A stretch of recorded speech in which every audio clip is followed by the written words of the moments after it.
Ready? Here we go.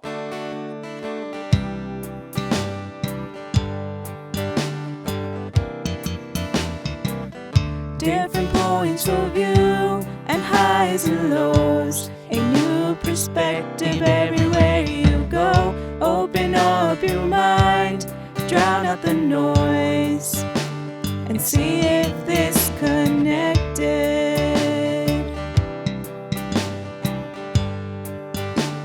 And see if this connected.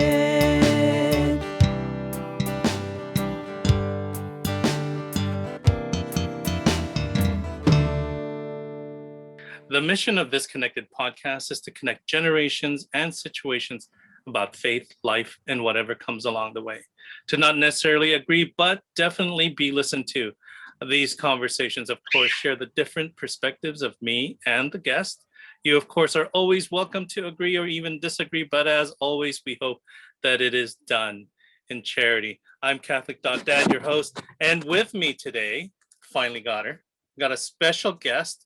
I'm going to read to you her bio because it needs to be read because I don't want to miss anything because it's payback time.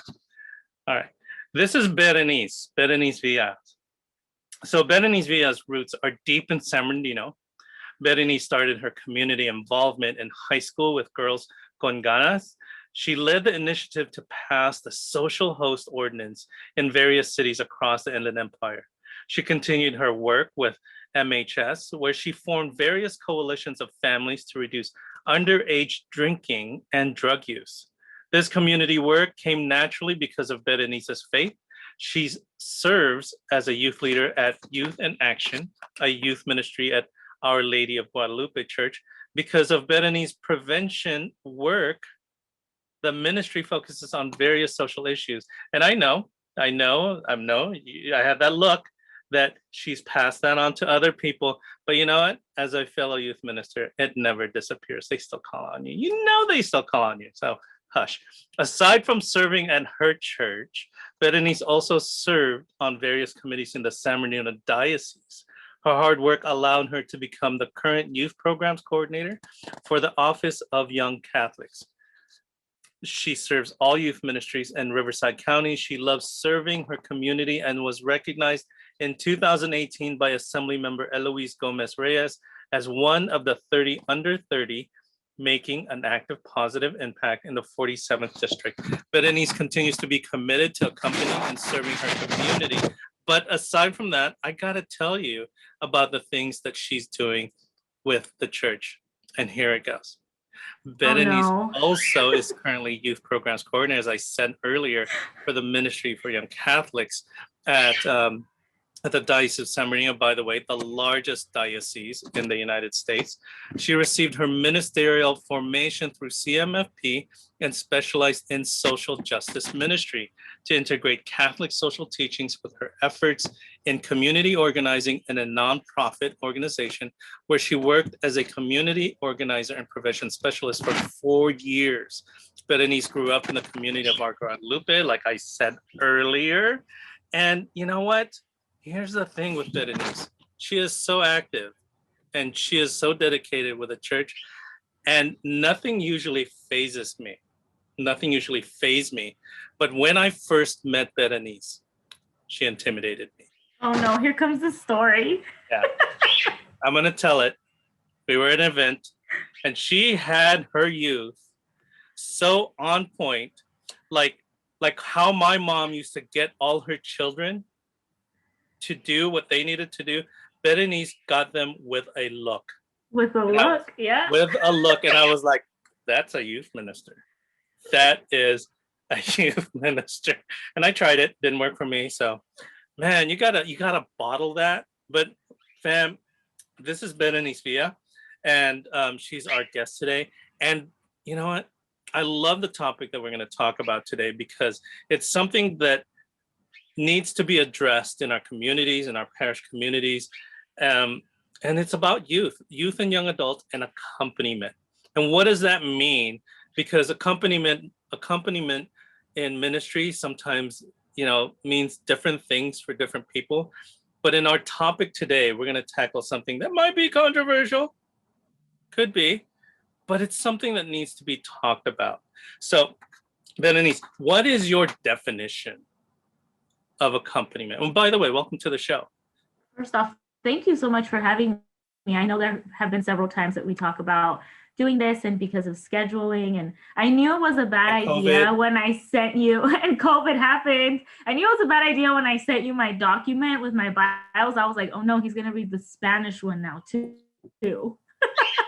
Yep. Because I am so, I do like to be involved in my community. I have to have a few different bios just to be respectful of other people's beliefs. But it's always important for me to include that. For me, what drives me primarily is my faith, and that call and that missionary work. And you asked earlier, what is my personal definition of accompaniment? And, it takes shape in different ways, but it's being present and listening, I think, is the first and foremost thing when you accompany someone. And then you get to know the young people you're accompanying. You get to know the individuals, not just young people. You're accompanying adults, you're accompanying anyone in ministry. You get to know those individuals. So that story that you mentioned, why was I able to, from across the parish patio parking lot, look at this young person, and that young person know, oh, I'm not on my game, or oh, I need to be doing this, because of the relationship that was built with those young people. It's because you get to know them and they get to know you, and the way that you respond to each other, and this level of respect in that accompaniment, that I respect their views. I'm here to listen to them. I give them a place in ministry, and therefore they respect me as a mentor and as someone that accompanies them on their journey and their faith. Right. I mean, greatest example of that is Jesus when he talks about the shepherd. And literally, I looked at that and it's like, man, they know she's the shepherd. The sheep know her smell. It was like, she smells like the sheep. And then that look, I just cracked up, because he knew, he was like, yeah, I'm not meeting expectations. He was messing around too much. Yeah, and he was like, I got it. Like, I got it. I'm gonna do it now. I'm gonna do it. It's like, okay. It's like, don't throw the chancla. No, I never. I wasn't personally, being Hispanic, that's something that I've never actually related to. I will say that growing up, I never needed to be disciplined that way. My parents never disciplined us that way in, hitting or, sandals or things being thrown around, particularly myself. So I don't know what that's like. So yeah, I don't know what that's like. And a part of that, I think the biggest thing, like I mentioned, is the teenagers are not kids. They're not kids, they're teens. If we aren't accompanying them in their adolescence, in the most vital time where they are developing their own ideas and views and relationship with Christ, hopefully they're doing that. If we aren't there to walk with them and help sometimes guide them in the way of the faith and not the world, because sometimes they need that little nudge. I remember having several conversations with young people, and they would come to me and they'd be like, Berenice, I'm in trouble because of this. And then I would ask them, why did you do it? And they'd say, I don't know. And I said, I believe you. They'd be like, really? Yes, I believe you. It's not your fault. It's your brain's fault. Because you're part of your critical thinking, the frontal part of your brain that is developed at that time is happening right now. So this is the moment where you learn the consequences of what you did, and you can choose what you do next and how you respond to it. So if we want young people to truly understand relationships, if we want them to understand respect, if we want them to have a relationship with Christ and with the individuals around them, we need to not only model that for them, but help them in those processes and accompanying them. That doesn't mean giving them all these books, which sometimes is great. And maybe once you get to know that young person, you'll realize, oh, they like to read. Mm-hmm. Let me recommend this book. But then there are going to be young people that don't learn that way. And that's all in the relationship process in accompanying them and getting to know them, their likes, their dislikes, listening to them, hearing their questions, even when they make you uncomfortable, even if you have no response, but being there present for them. I was listening to a speaker that just resonated with me. And this group split up the adults and the youth. And in one side of this meeting, the adults had to come up with a theme of what they looked at with young people. What did they expect from the church, from each other? What did they want to say to each other? And the adults all said, and these are older people like me, wanted to say to the youth, you belong. And they thought, oh, that was really great. You belong. We need to tell our youth, you belong. And the youth came out with something that was totally different. Mm-hmm. And what they said was, we don't feel wanted. And it was like, what? I mean, you belong. We don't have a place. We don't feel validated. We're not affirmed. It's almost like, well, we're tolerated. We're not accompanied. No one is really mentoring us. Now, I wanted to ask you, because you're doing youth specialization courses and you're teaching a lot of, with the diocese, I love the fact that we're doing this, that the Diocese of San Bernardino is putting out courses to give you the template on how to minister to young people. And I love that, because when I was a youth minister, I was grasping at straws. How do you do this? And reading books and things that was like, well, that didn't work. And so put down, read another book. And, well, that didn't work. And then asking people around, well, what works for you? And well, that's not going to work for me. I mean, there's totally different demographics. But in your experience in ministry and in your experience with other parishes, and even in your own parish, what worked for you, and what could you say to like other people out there who are ministering to youth and young adults? Before answering your question, I think what's important to know is you mentioned these conversations, this report or that you saw.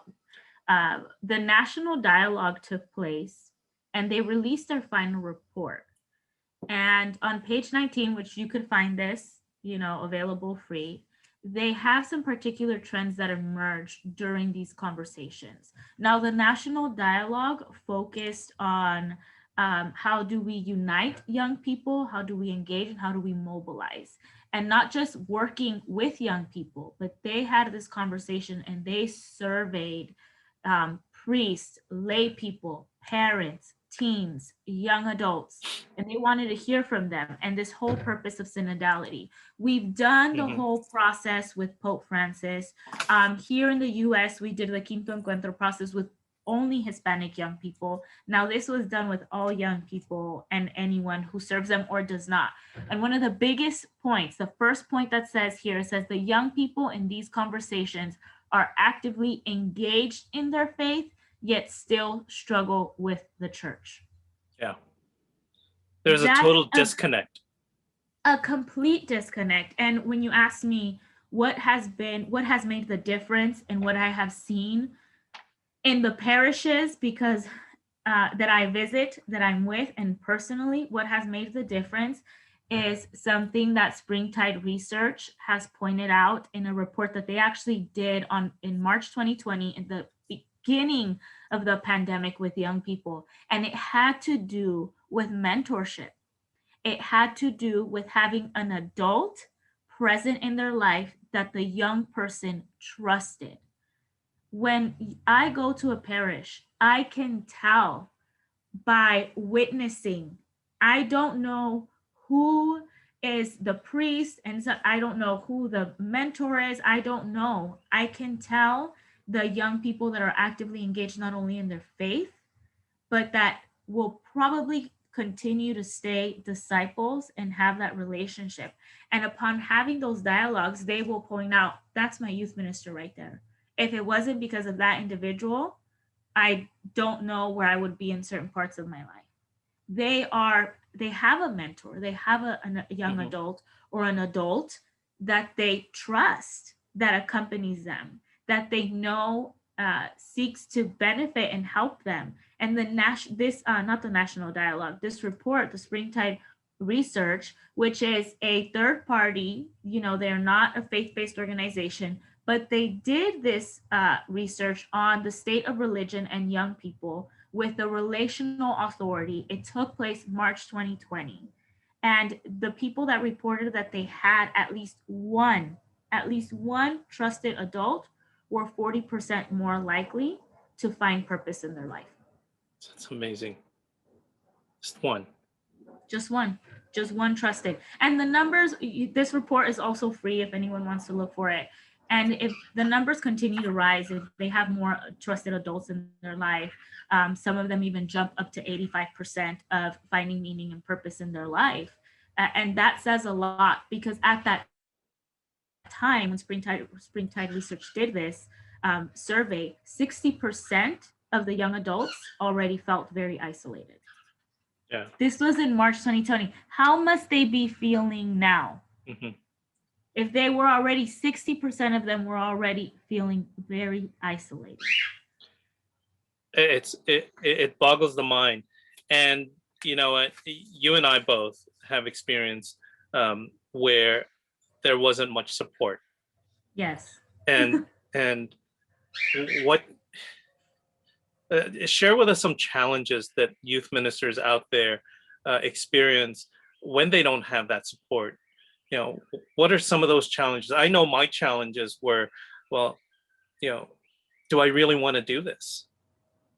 Because as we know, when you're in youth ministry, if you don't have the support of your pastor, then you're almost, going to fail. You're going to fail. It's a constant battle. Yeah, because it's a constant battle. It's a battle with parents. It's a battle with youth. Now the person who should be guiding you spiritually is like also a battle. I mean, what are some of the challenges that you can share of things like people who've had battles and confrontations, and what should they do when they have that? I mean, what can you do? Because I know when I had that, I went and said to other youth ministers, what should I do? What do I do? What do I do? I don't want to quit, and I don't want to quit on these young people because they're so on fire. What do I do? And oftentimes, even when you do everything you're told to do, you end up staying for the young people, not necessarily because you have that support. I will first speak on personal experience. When I started with ministry, I was a teen myself.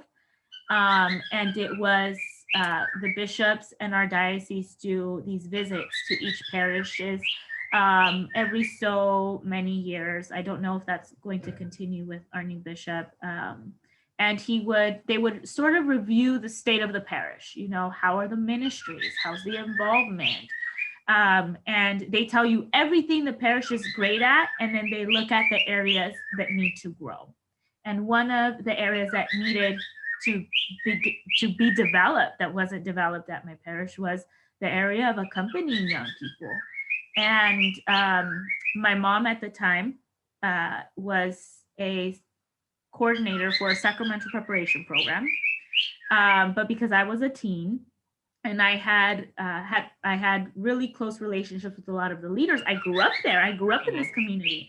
A lot of the leaders and some of the parochial vicars, and just like constantly questioning and challenging, which if you talk to my director in the office and anyone that knows me, that has not changed.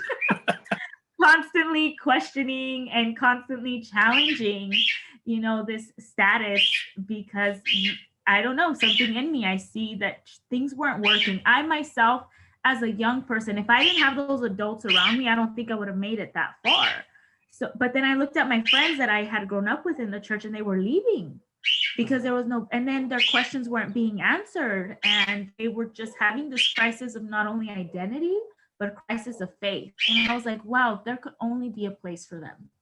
So Bishop comes, says, start a youth ministry. And because I had opened my mouth and said, hey, we've been needing this for like 3 years of my life, 3 to 4 years, they thought, great, you can do it. And your mom's already has worked with young people in the sacramental preparation realm. Take it on. Now, if you ever did youth ministry and you've done sacramental preparation, you know they are not the same at all. They are two totally different things. And if we take the approach and copy and paste it into youth ministry, we are not creating disciples. We're just educating in the brain and not the heart. And so that's how I got started. My biggest challenge was all the people that I had grown up with, leaders in the parish, were then no longer supporting my efforts because now the young people needed a place. Now the young people are making noise. Now the young people are choosing not to accommodate and help me. Now I was no longer someone that they wanted to support. Their version of support wasn't the version of support that I as a young person needed and my fellow peers that I was bringing in. And then the leadership, the pastor. There was a lack of understanding of what youth ministry was because we thought it was like any other ministry. You know, they thought it's like any other ministry. You need a leader and they're going to grab a book and they're going to sit in front of teens and somehow they're going to walk out of that group and they're going to be wearing, you know, modest. I lost you. You went mute. Oh. Yeah, you're back. Okay. You know, that they're going to walk out with a Bible under their hand and they're going to be these perfect Catholics, which always, to me, mind boggled me because no one's faith journey is that way. It's a process. Yet that's what the expectation was of young people. The second expectation was that in order for a youth ministry to be effective, I had to see 40 to 50 to hundreds of youth sitting there and coming out and joyfully, and then them going to mass and having adoration and having all of this. But the relationships and the support that they wanted from their leaders, they weren't having. Now, when I go to other parishes, oftentimes it's the same issue. It's the lack of understanding, the lack of understanding what ministry with young people is, and B, the lack of personal responsibility from all leaders and all persons in the community. I do not feel responsible. And my solution to that oftentimes is I'm going to pay one coordinator maybe 10 hours. That's if I want to pay them, and maybe hire them. And that should be enough. Yeah. And so that takes the responsibility off of me. And that's, I think, one of the biggest challenges that I continue to see. I continue to live it personally in ministry. You know, this lack of understanding what young people need, their accompaniment. I've been reading this book called The Art of Forming Young Disciples by Everett Fritz, not sponsored. All of these documents are not sponsored, but if anybody wants to sponsor us, we'd appreciate it. We're a mission diocese. That's right. We are. He talks about one of the biggest things that he says, the greatest problem in youth ministry in our church today is not content, but context. Yeah. We're not creating an environment in which teens can have their basic needs met.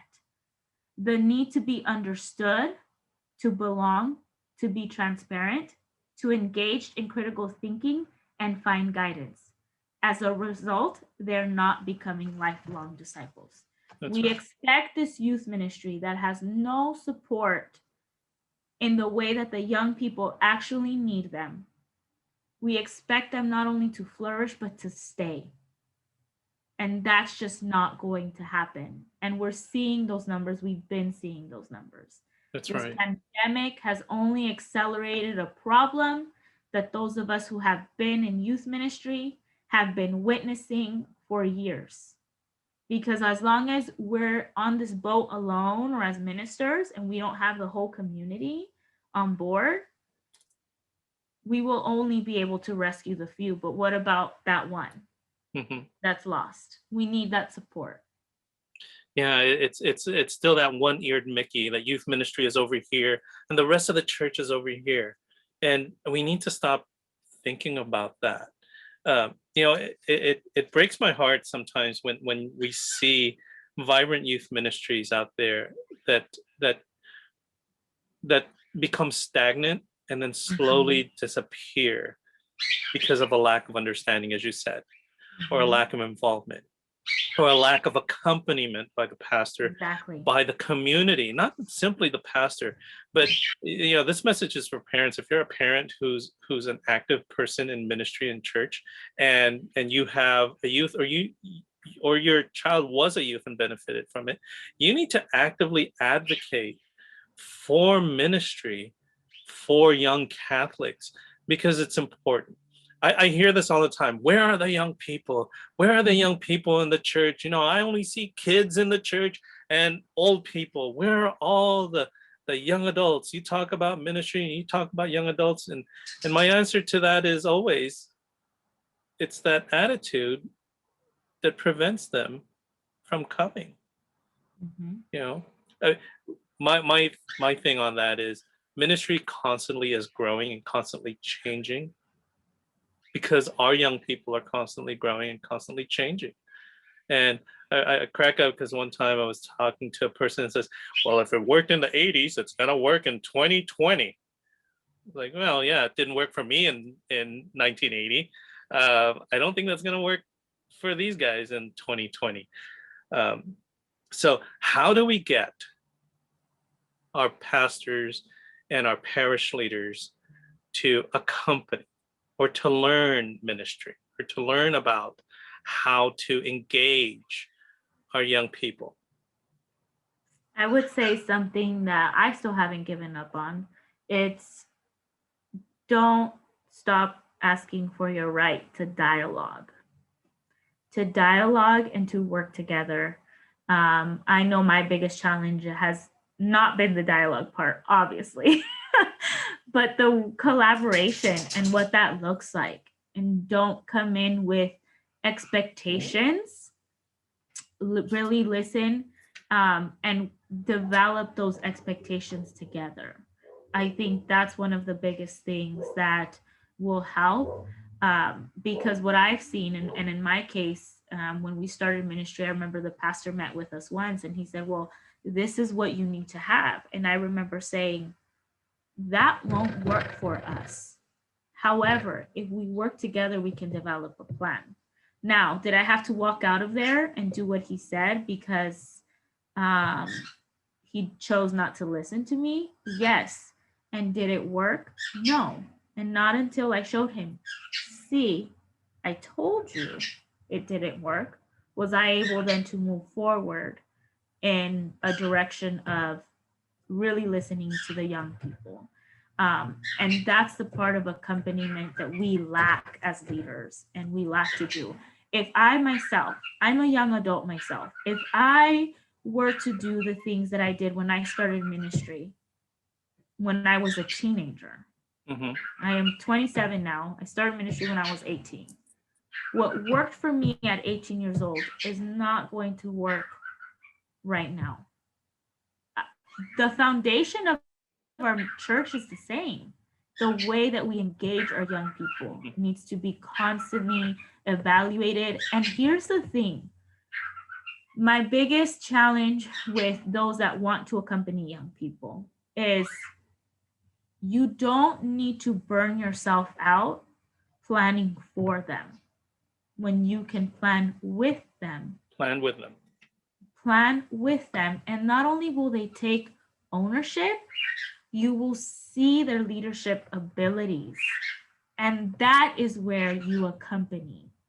Yes, we serve because we're there and we're helping them do the logistics and the planning, but we accompany them not only in those moments, but in their moments of their life.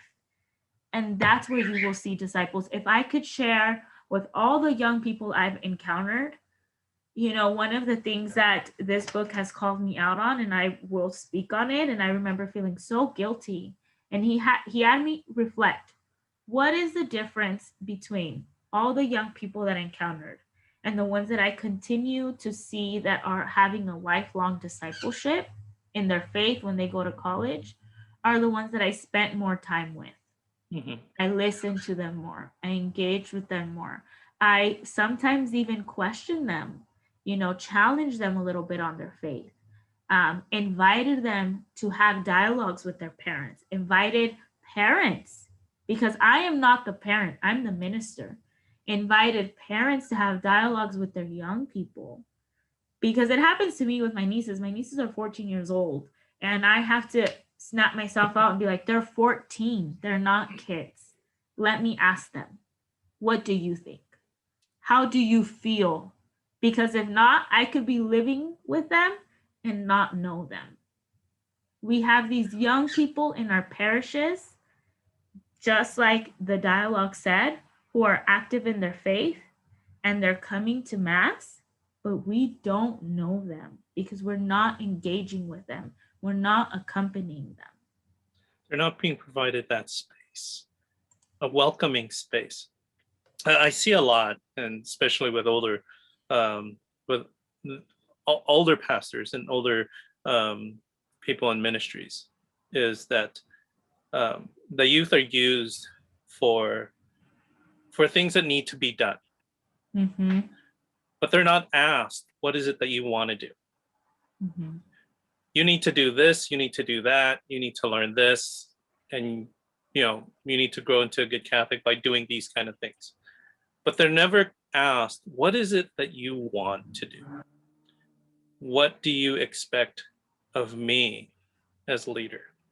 Mm-hmm. I remember saying that to a youth, and it says, well, I don't know, you're the leader. You tell us what to do. But I want to hear what you think we need to do. What do you feel we need to do? And we'll do it. We'll try it out. Engaging Weren't they them in shocked that when you asked them conversation. that question, though? Yeah, because young people, Because no one had ever asked them that. Asks, right? Mhm. No one asks, and we wonder why they leave. It's Yeah. like they go to another church, another community that says, "Well, your voice matters," Mhm. and I think, we truly need to train better, not just ministers. But here's one thing I always looked at. I know our pastors are so busy. I mean, they're running an entire parish with all these ministries. And I remember talking to my pastor and he says, you don't understand, every single ministry is a headache for me. Every single ministry, it's kind of like another child. And I have 30 of them. But here's the one thing one pastor said to me is, what was his trick? What worked for him was trust. I needed to trust those leaders to tell me that they're doing okay and communicate and dialogue with me. And they were an extension of that pastor. I think that's what's hard for pastors with youth ministry is that person's young. I mean, what do you tell a pastor when you have a 21-year-old, 22, 23-year-old youth minister who you're giving the keys to the parish because they meet late at night? You're like, okay, don't burn down the church. And they probably won't burn down the church. Will they probably break something? Yes, because they were young people. And Yeah. I think oftentimes we focus on these things in our church and we focus on the small things that we forget that if we don't accompany those young people that are there and are engaging and are laughing and are praying, and the most beautiful adoration silence that I've had have been with young people, because you feel the hunger that they have for that sometimes in our faith as we mature, we sort of, I think there are moments in time that we take for granted, and young people don't take those moments for granted because they hunger for that. What's the point in having all of these things if these young people aren't accompanied and are leaving the church? Right. We will have empty buildings. Right. There will be no need for that candle or that image or that stand that came loose because they put their books on it and they thought that it would hold and it wasn't meant for that. There will be no need. There will be no need to do that, because we won't have these young people won't stay because we are not accompanying them in their discipleship. You know what I love about youth ministry is again working with young people. It's those hallmark moments with young people when they discover I've fallen in love with God and he's real, and you're like, oh, that is so beautiful. That's what's addictive about youth ministry, is that you see that so like fresh and just raw. It's just raw when they fall in love. It's like that first puppy love, first love, and it's with God, and it's just amazing. And it's a breakthrough when you get to witness those moments. It's beautiful and it's a breakthrough, but getting there wasn't the hard part. I don't know if that's happened with you, with young people, getting for them to have that initial, awe with God and their faith and fall in love and have that relationship wasn't the hard part. It's keeping it. It's the accompaniment that you have with them afterwards, and the people they encounter in the parish, because they are starting. They're new. And in the beginning, everything is beautiful. And then all of a sudden, there comes Berenice, who's been in ministry forever, and they come with me with their fresh ideas and excitement. And I tell them, the pastor is going to say no to that. Yep. That will tear them down, because now all of a sudden, these rose-colored lands that I was, because it's a love, it's the falling in love with is no longer there. So how do we walk them through those moments where we say, okay, even though it's a no, what can we do? Yeah. Even though this is a no, what can happen? I am so glad we had this conversation on accompaniment, because our Pope Francis and Christus Vivit has a whole, section focused on accompaniment by adults. And he talked about in 245 that there is a special need to accompany young people, men and women showing leadership potential, so that they can receive training and necessary qualifications. And he talks about the young people in the synod and what they asked for. And they talked about that they are lacking role models in the church. And they wish to not only give their faith, but their intellectual and professional gifts to the church. And then he calls out that we also believe that seminarians and religious should have an even greater ability to accompany young leaders. Yeah. Why is that? Yeah. And it's like, and you know what? When you say that, you're like, wow, yeah. And people are going to hear that and like, yeah, wow, well, yeah. But solution-based advice to people out there who might be listening, a pastor who might be listening, a person from a parish council who may be listening to what you're saying, what we're talking about.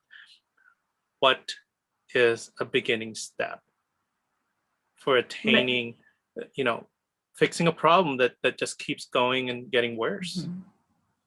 I would say what the National Dialogue said: listen, engage, mobilize. Listen to their questions.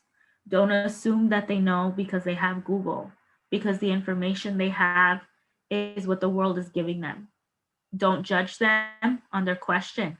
They may have grown up in church, but they have no relationship with Christ. And they may have gone to sacramental preparation programs and they know what the Eucharist is. They have an idea of what it is, but they don't feel it. So there's no connection. They may have even gone through confirmation and are not thinking about what marriage is like, because they have no understanding of it. So don't assume, listen. And second, I live in San Bernardino, can you tell? You're telling me about that. I can hear it. It's 5 o'clock. Yeah, it's 5 o'clock. It's time's up. We don't need a timer. We said 30 to 45 minutes. 30 to 45 minutes. And like, I have my alarm on, but I didn't expect that big horn. Yeah. So listen, engage, and what? Engage and mobilize. So once you engage them in that dialogue, mobilize. How do you plan with them? How do you work with them? How do we help them in those moments where, there is no impossible. There is only possible. No, I always tell my young people, no doesn't mean no forever. It means maybe not right now. And why not right now? Let's engage in that. Mm-hmm. Is it what you want? Then we have a process of discernment. Then we teach them what discernment is. Then we walk with them in that. Then we pray about it and we consult with other people. And then they will mobilize. And that's when it's going to be hard, because once you empower them, and they are strong and sure in their faith and their discipleship, there's no going back. And that's a good thing, church. Like, I think that's the biggest thing. That's a good thing. Let's not be afraid to move into new arenas. If anything, this pandemic has showed us that even when you plan, they don't always go. And even when there is a plan, there is no plan. Yeah. So how can we listen to the sign of the times and bring our faith? And going back to the discipleship process has always been the same as Jesus taught us. Right.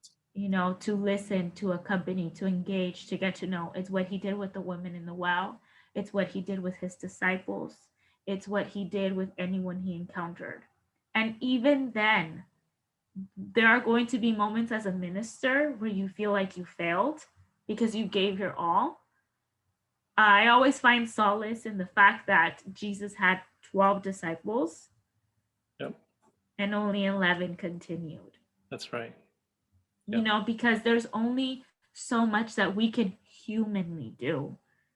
But if we give our all, we will see the impact. And not to be discouraged by that. I think for myself, there had been moments of discouragement when you give so much to a young person and, you know, they choose, because remember that we only have them with us for a while. They're not our children, they're God's, and they were entrusted to other individuals. And their environment has a lot to do with that as well. So what environments and spaces that you kept mentioning can we create when they come into the church, when they come into contact with me, because they're not coming into the church, so I may need to go out and look for them. What environment and space am I creating for them when I come into contact with them, when they come into contact with individuals, when they decide to step foot after they've been going to ministry for 3 months and they finally decide to step foot into Mass on a Sunday? What environment are we as church? What space are we creating for them? Yeah. Thank you for those words. And if you're a pastor out there, and if you're a part of a parish council, if you're part of a committee in your parish, listen to these words that Berenice says. Listen to your youth minister, listen to your young people when they're trying to say something. It's important. Engage them. And as she said, mobilize, but you know what? Accompany them. That's what they need.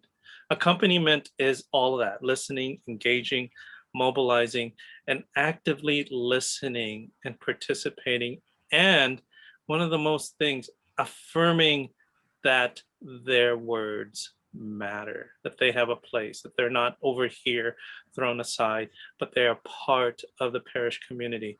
And that's how you will see the church just grow. Because there's a hunger with young people to want to know God, and they get to know them through the mentors that they meet. And that first person that they meet is usually your coordinator of ministry, those people. And as Berenice said, sacramental prep is not youth ministry. Can be a part of it, but it is not youth ministry. It's engaging those young people, life skills, everything, continuing to connect with them.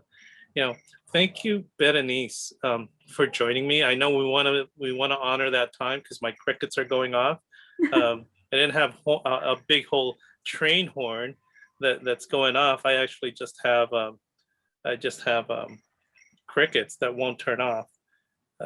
But thank you for joining me. It's been amazing. I want you to come back on because we have some other topics that you are just a wealth of information for. I think it's very important for people out there who are working in the vineyard to hear your voice.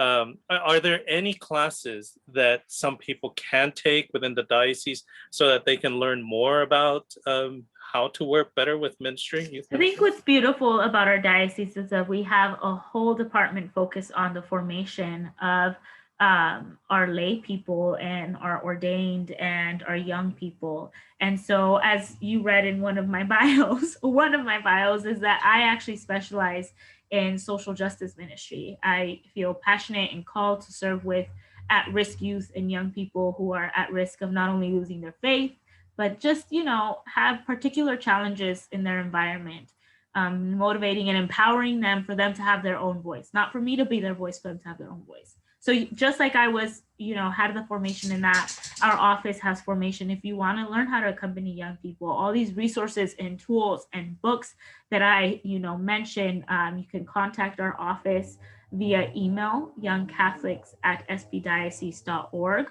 Follow us on Instagram, on Facebook at SB Young Catholics. We have the youth specialization course, which is what you mentioned, is a basic introduction to what are these tools. Those of us that sometimes get thrown into ministry and we have no idea that these exist, it's an intro to that. We do also have the advanced specialization course. If you have been in ministry, you've taken maybe the intros and you want to dive deeper into those how-tos and step-by-steps and frameworks on accompaniment of young people in lifelong discipleship, and continue to form and educate yourself to accompany young people, I think it's important. So we have that available as an office. And like I said, if there is anything that I could provide as well, you can reach out to us. DM us on Instagram. Like, we are the Young Catholics office. We will respond to your DMs. Message us on Facebook or email us if that's your style. So you're welcome to connect with us, and we're here to accompany you as well. That's my main role as the youth programs coordinator, is to accompany you as a minister. If you are wanting to minister to young people, accompany you as a parent to find support for your young people, so that you know that you're not alone and there are spaces for your young people in this church. Right. Yeah. So you guys listening out there, keep her busy. I mean, she's busy enough, but let's keep her more busy. And you know what? The great thing with the Diocese of San Bernardino is they have the Ministry Formation Institute, MFI, that provides a lot of these trainings that Berenice talked about, the basic youth specialization courses, the advanced youth specialization courses. And I highly encourage you guys, if you're working in the vineyard with young adults and youth and young adults, you need to really take these courses. They are enlightening, they're awakening, and stop reinventing the wheel, because the wheel has been invented. And you know what? I'm telling you, when you go, you might end up coming out with custom mags. So I'm just saying, the relationships that you build in these classes, I can't tell you, when I took it, I met some really great youth ministers that, said, hey, how about you try this? I've done this before, and it is amazing. I tell you, you're not working alone in the vineyard. There are many, many people, and connect with Berenice. She's the coordinator. She'll connect you, hook you up with all these other ministers. And for me, as awkward and shy as I am, hard to believe, but it's hard for you as a new youth minister to go ask another youth minister, hey, can you give me some advice on this? In an easy way, connect with a ministry for young Catholics. They will connect you and introduce you, and there you go. You're connected. Disconnected. Whoa, I got that in there. Yes. But anyways, Berenice, thank you for joining me. Thank you for taking time to join us in the show. Friends, that's all we have for this connected episode. As usual, we pray this connected.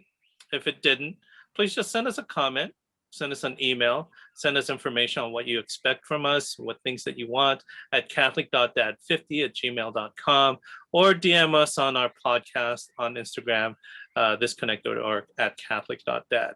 Again, subscribe to our podcast on any of the podcast platforms out there.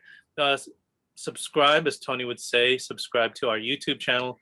Tony Pimentel from St. Oscar Romero is the one that produces that. Help us out in that section if you actually want to see my beautiful face and, Berenice, I guess. Go look at us on YouTube. I'm actually less pretty, and Berenice is very pretty. So it helps, make sure you guys subscribe. It helps. And yes, don't forget to donate to support this podcast. There is a slight cost to putting it on.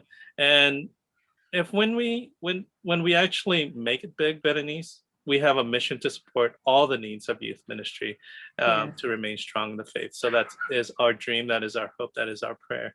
So friends, lastly, remember, live a life of holiness. We'll be praying for you.